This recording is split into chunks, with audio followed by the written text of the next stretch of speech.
Namaste.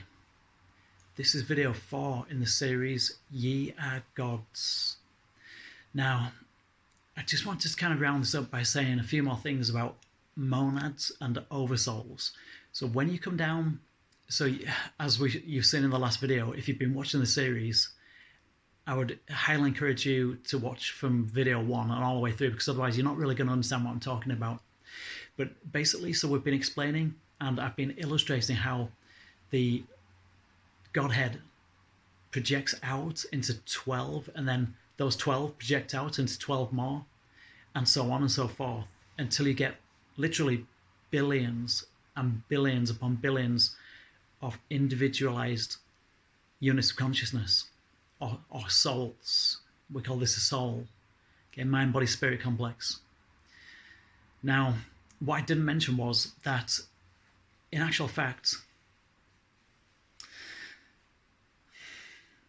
the 12, when they divide's a bad word, when the 12 project out, each projection, each 12, when it comes down into from the 7th density and below, into the 7th density is the primary soul aspect. Once it comes to the primary soul aspects, what tends to happen is, even though a soul is neutral, generally neutral in gender, and is ready to play both the masculine and the feminine part or characters in the play of life, as it were to be, as it were to say, the 12 generally projects out in usually 2 groups. What usually happens is, now this doesn't always happen, but what usually happens is 12 will divide into 6 and 6. The 6 of them will stay in the 7th density or the 6th density, and the other 6 will incarnate into physical form. That way, it's less risky.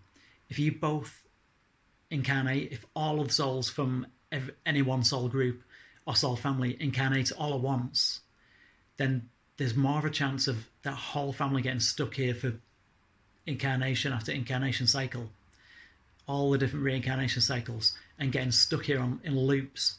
At least if you have a higher self, one that stays in the 6th or 7th density and acts as your higher self, then at least then you get some guidance from the more broader, more inner, more higher realms. Okay, from 6th density and above. So that's one thing. Also, I wanted to tell you that sometimes soul aspects, like our 3rd density soul aspects, will even decide to divide again. Okay, so and so you'll divide usually into a masculine and a feminine counterpart. So your polarities will split. You'll decide to split your polarities. This does happen, but not massively common. But what will happen when this does happen is you will split your soul division, but it's not real division. You just project out. Everything's one, don't forget. Everything is one. But things project out, so soul energy will project out into masculine, feminine, and sometimes you will project onto the same world. That's quite dangerous, because you will attract each other like magnets. Even if one of you incarnates in Australia and the other one in the UK, or one in Bangkok and then one in New York, you will find each other. You will magnetize towards each other. Don't forget, you've got magnetite crystals inside of your brain. That's been proven now. You literally magnetize towards each other, and you'll find each other like a homing pigeon. I think that the movie Hancock describes this really, really well. I don't know if you've seen the movie Hancock at all. It's a movie about, he's kind of like a superhero. It's Will Smith, and he incarnates as some kind of a superhero, but he's like an anti-superhero, but he's a drunk, and anyway, he's got this counterpart who's a female, and whenever they attract each other, and they do this every time they incarnate, they lose their superpowers. It's a great movie, Hancock.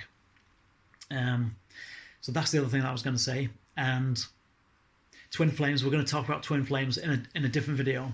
I think just to finish this series off, really, of Ye Are Gods, I want to just read you a few quotes from a few different sources. Okay, this first one is John 1, verse 14. And this from the King James version of the Bible.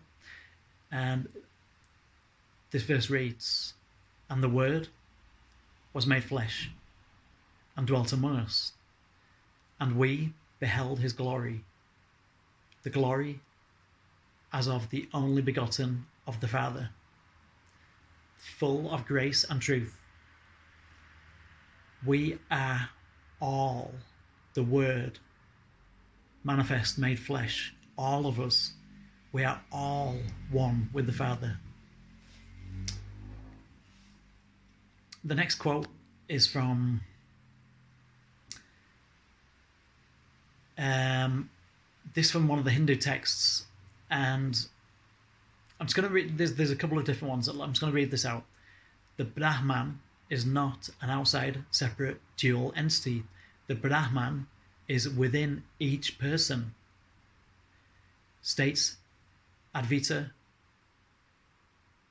Vedanta, school of Hinduism. Brahman is all that is eternal, unchanging, and that which truly exists. And it says this view is stated in this school in many different forms, such as Ekam Sat, truth is one, the law of one, and all is Brahman. That's absolutely beautiful from the Hindu scriptures there. The King James Bible says, Jesus answered them,